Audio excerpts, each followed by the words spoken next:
So I do love that this comes with everything you need to get started. It comes, I mean, this thing, I love the express keys, which are programmable. So you have 5 buttons on the left, 5 buttons on the right. Now the middle button is supposed to be like a swap key. Yeah, that'll change right? modes. No, change modes, yeah. Yeah, if actually on that side, if you hit the lowest key, it brings up a menu to tell you which each one of those are currently programmed to.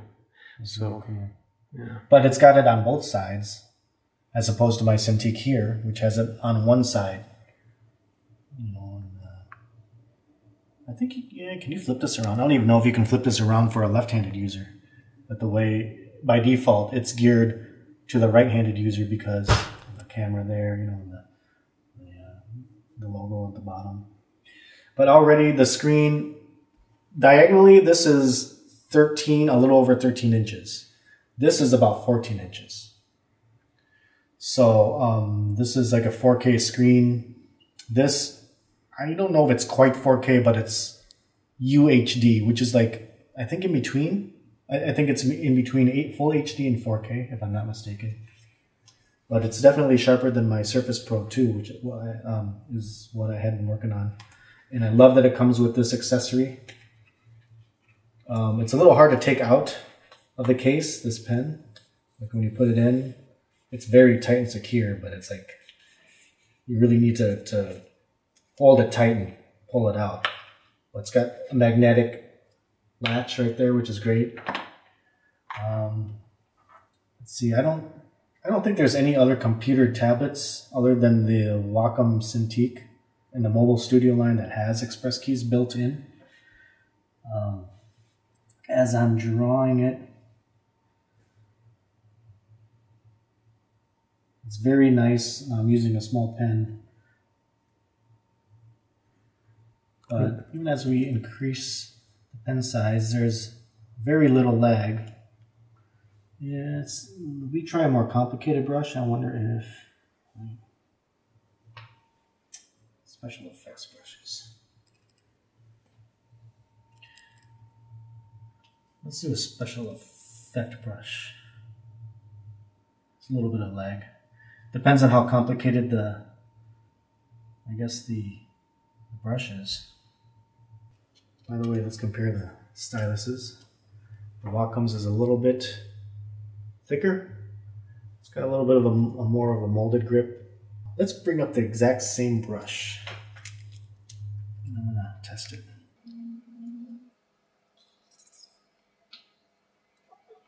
I just tried to. Nope, it doesn't work. Swap pens. Nope, doesn't work. Let's just keep it the same settings. I can test it better. Okay, so when you're using normal brushes, there's very little to no lag. Yeah, let's see if we bring up. Let's see. Let's start off with Ultimate Inking Thick and Thin. So this is my favorite inking brush in Photoshop, although I highly prefer Clip Studio Paint for inking.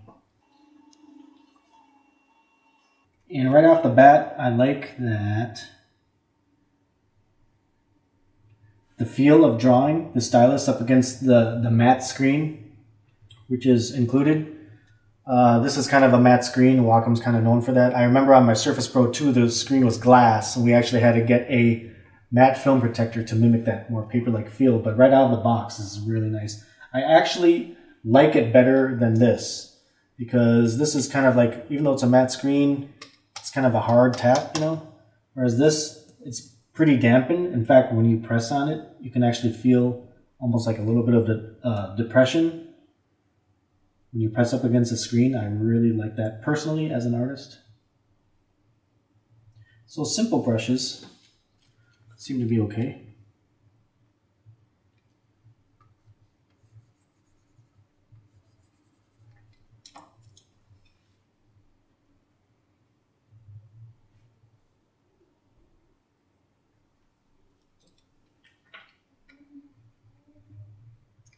There is like a very slight lag on this one compared to the Cintiq Companion.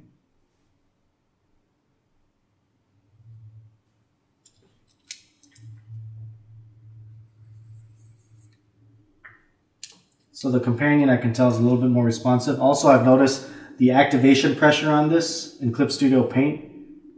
It's not as sensitive as this.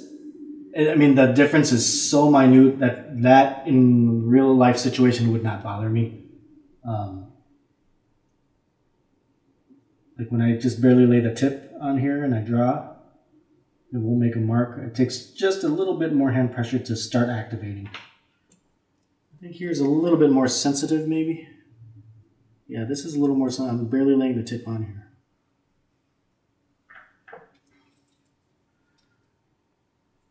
Let's try something more complicated. What blender? Let's try one of these splatter effects because I use Supreme Splatter. I use that a lot. Let's do that.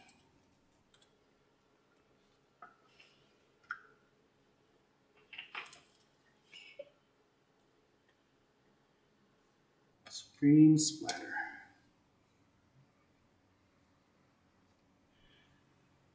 I love this brush, by the way.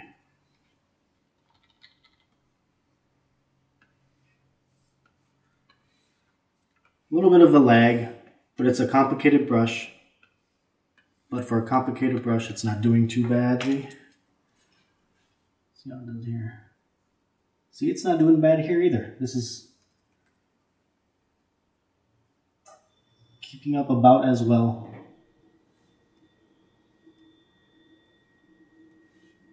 There's barely, I mean, it's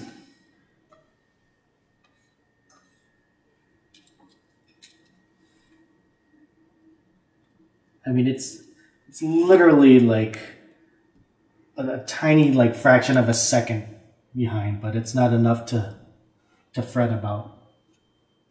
At least not for my work anyway. So it seems to be really brush dependent on this. Let's see if we can find another sensitive brush.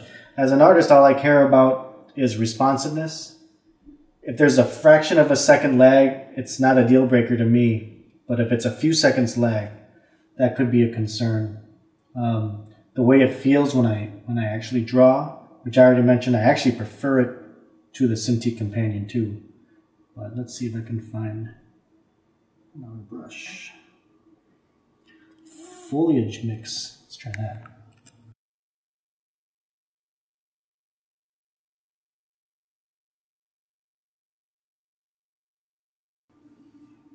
That's a pretty big brush I'm using. Size-wise, that's a pretty big brush.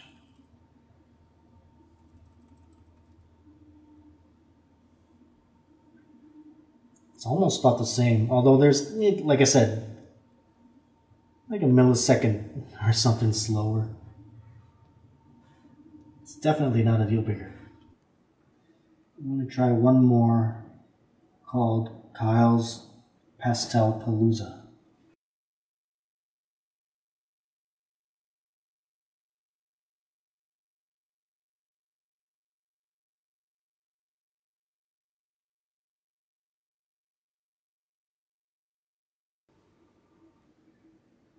It's very smooth scrolling. And here, not as smooth. It's smooth enough, but it doesn't feel as responsive.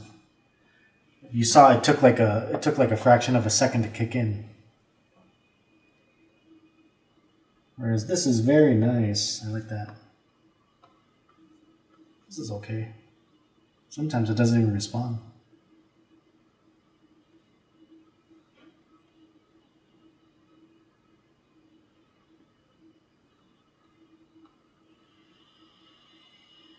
I have not heard the fan kick in on this yet. This kicks in all the time.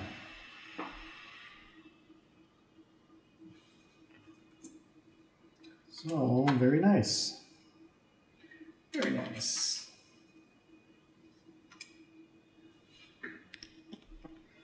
You just do a quick sketch of something here.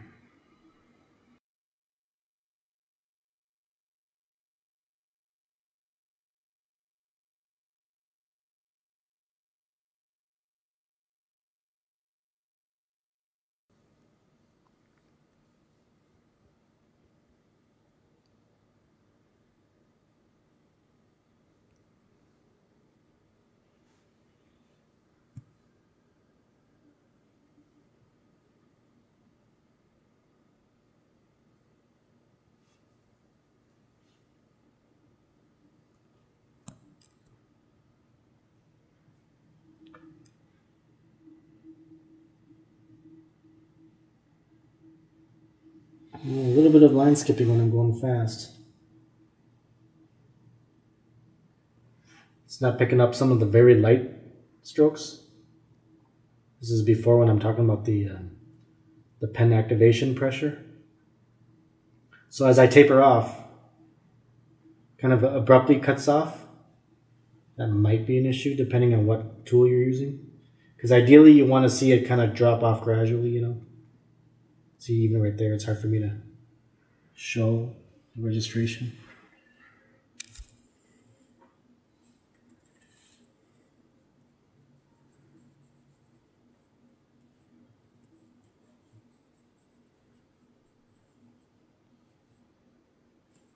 It's a terrible eyebrow.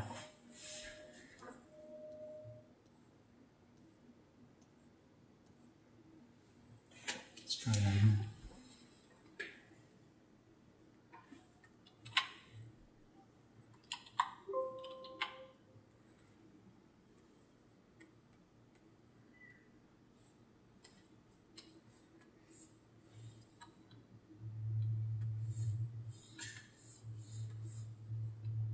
This is the same one.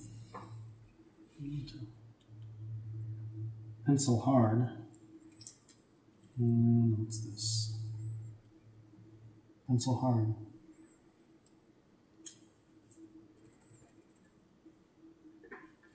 So there's more of a taper. It's subtle, but you can see it. See that taper right there?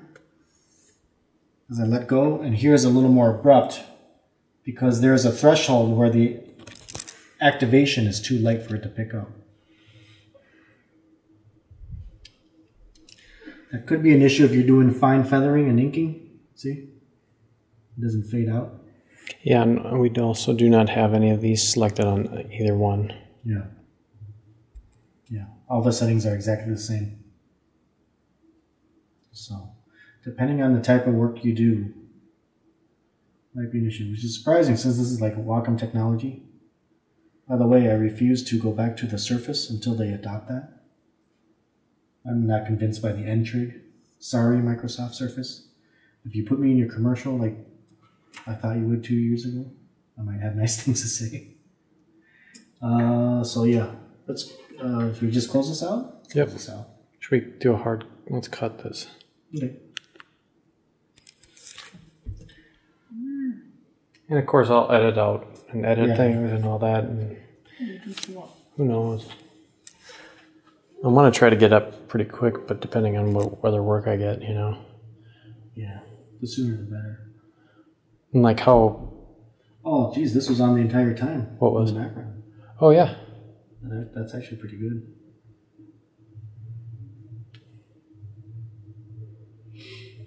Do you think that like this should be called ZBook, you know, X2 G4? First impressions. First impressions or verse companion 2? First impressions versus companion 2. Oh, I got text Martin back. They just made it. So they were driving up to Pewabic. They'll be back Saturday night. You want to start again, or do you want to set them all up the same canvas? Canvases. Let's see. What was that? Was that your text? for me.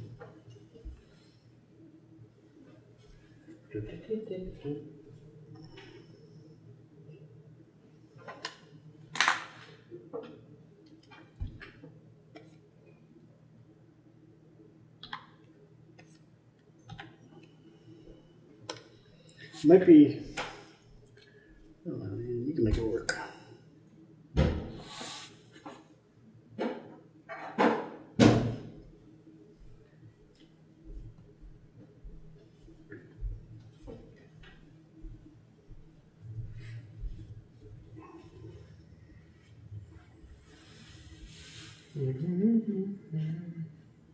Okay, so now you're ready. Let's see. I hope this footage is good enough. Like, you do a levels adjustment or brightness, exposure, or whatever. Especially if you do 4K and then you like reduce it down to 1080p. Okay.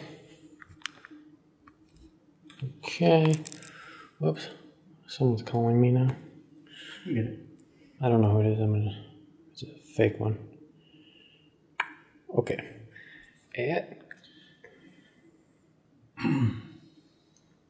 Do you have this on full brightness, by the way? No. Slide from the side. No, like just the regular. Oh, yeah. Well, is that going to change this guy's setting? No. It does look brighter than mine, though, doesn't it? You should say something on that. And it's a warmer. But mine could be cooler. It's true. Oh, you're recording? Yep. Here too? Yep.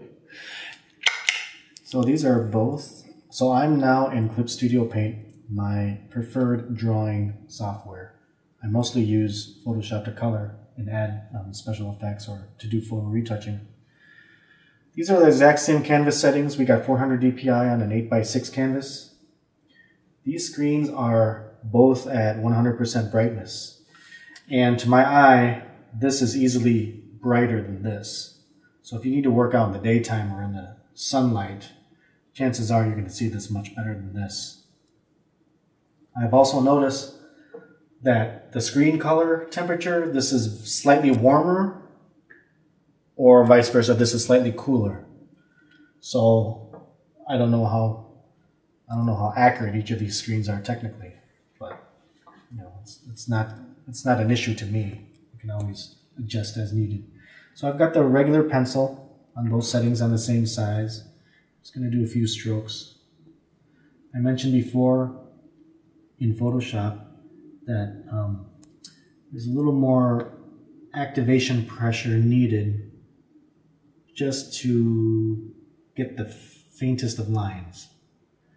In other words, I can't just rest the pen tip on here and expect to see a line, no matter what tool, no matter what software. Whereas here,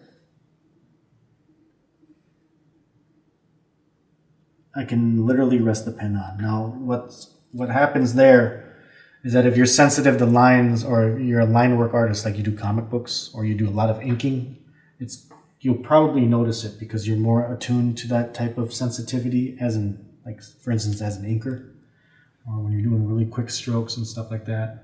Here it doesn't do too bad. The taper is fine. The taper in here is actually much more fluid and better than the one in Photoshop. Photoshop, it abruptly stops once you cut off that threshold, or you reach the threshold where the pressure sensitivity does not register. Performance and response-wise is very similar. In fact, I want to say that in Clip Studio Paint, overall as an artist, it's going to be more responsive than in Photoshop.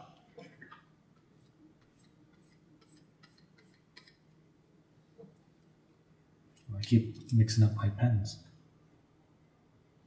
Oh, that was interesting. I wonder if that is a palm rejection issue.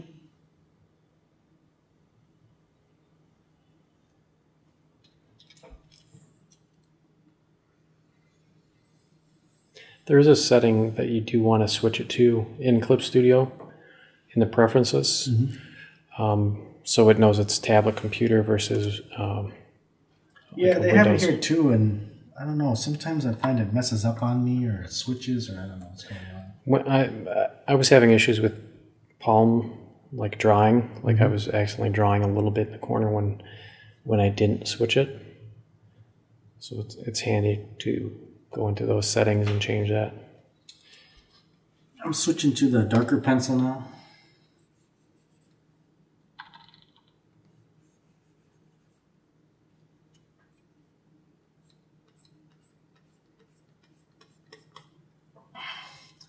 This is a little grayer than this. I know why, because I adjusted the pressure curve and the density. So it might affect the opacity, but that's fine.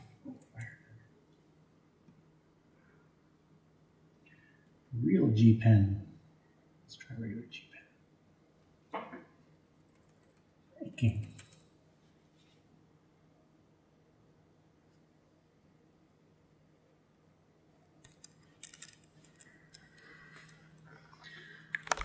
See, the tapers actually aren't bad. It tapers to a very nice fine point. My concern is when you need that taper to stretch out a little longer, and that comes with how much it detects the lightest touch towards the end of the stroke. You know, you could potentially stretch that taper longer. But it doesn't look bad.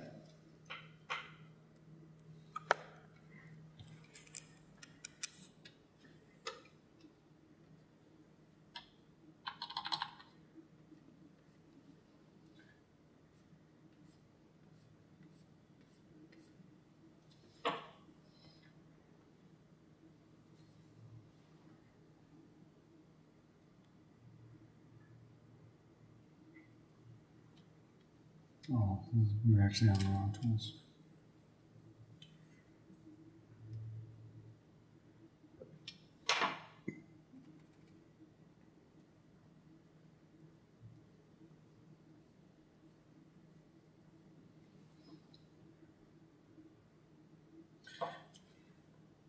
You can tell. See how much more gradual and longer the taper is? You hear it comes more into it's a little blunter. That's from the initial pressure sensitivity, you know, when it registers that lightest touch, or lack of it here. Scrolling the canvas, it's always been the case actually. I know I mentioned that overall it feels faster, and when I'm drawing and doing strokes, it does feel faster. The only time it doesn't is when I'm scrolling and turning the canvas. You know, it's like it skips frames or something like that. It lags a little bit. Seems to be consistent on both. Pretty powerful machine, and it does that, but you saw how smooth like butter it was in Photoshop.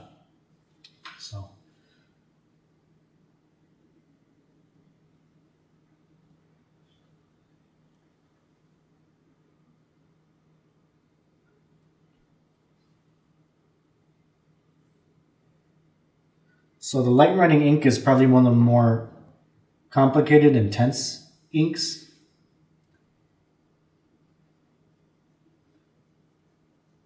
And it seems to perform pretty flawlessly here. Again, the lightest touch, can't really detect anything, but just a little bit of pressure, you start to see it. Not too much.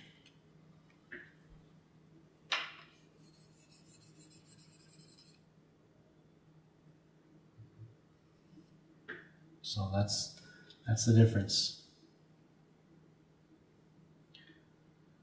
So otherwise, I like the screen better. It's brighter. It seems maybe a tad sharper. The color, the overall color temperature of the screen seems warmer by default.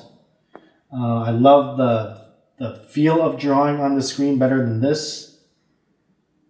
My only really tiny nitpick is just the initial stroke activation pressure. So for something that touts, you know, I don't know how many thousands of pressure levels of sensitivity, I wonder if it's something that can be tweaked here in the settings, or you have to calibrate it and work on the pressure curve. So those are my initial thoughts, but potentially I think this is a great machine because I love the express keys. I love the stand in the back. It comes with everything you need. You know, some of the tablets you have to actually buy the correct type of pen. I know on my Surface Pro 2, I actually had to buy a Wacom bamboo feel stylus for $40 just to be able to have a little more comfort drawing on the Surface. So, yeah, that's my initial impressions. You know, for what? How much is this? $1,300. I mean, is it worth it to spend almost, you know, $2,000 and up for a Mobile Studio Pro if you're in the market for that? At least, you know, with HP, it's going to be much more reliable than a Wacom. Wacom, I do experience glitches a lot, and the screen not turning on and stuff. I guarantee you this is a better built computer than this. Wacom is great for tablets and drawing, not so great at making computers. I guarantee you this holds more battery, you know, on a charge than this. I haven't heard the fan kick up on this. I've already heard it probably a dozen times while we were filming this. So other than that, I really like it. You know, the very complicated brushes on Photoshop, there is noticeable lag. How often you're going to use those complicated brushes and which ones will actually trigger that lag, that's something that we'll have to find out over time. Like I said, the activation pressure, you know, this is much more sensitive than this. I don't know if that's a deal breaker to you. I would probably first try to mess around with the pressure curve settings for each tool that you're going to use the most, just to see if that helps mitigate that issue a little bit. Otherwise, it seems to be, on first impression, pretty solid. This is a well-built machine. You know, I mean, it feels more well-built than this. So, you know, and I own this. You know, I mean, this is my main working digital computer machine to make my income. But there's a lot of things about this that I really like as well. The first thing being the price, of course. So that's my conclusion. I'll probably add, you know, over time as I play with this more, I'll probably add more opinions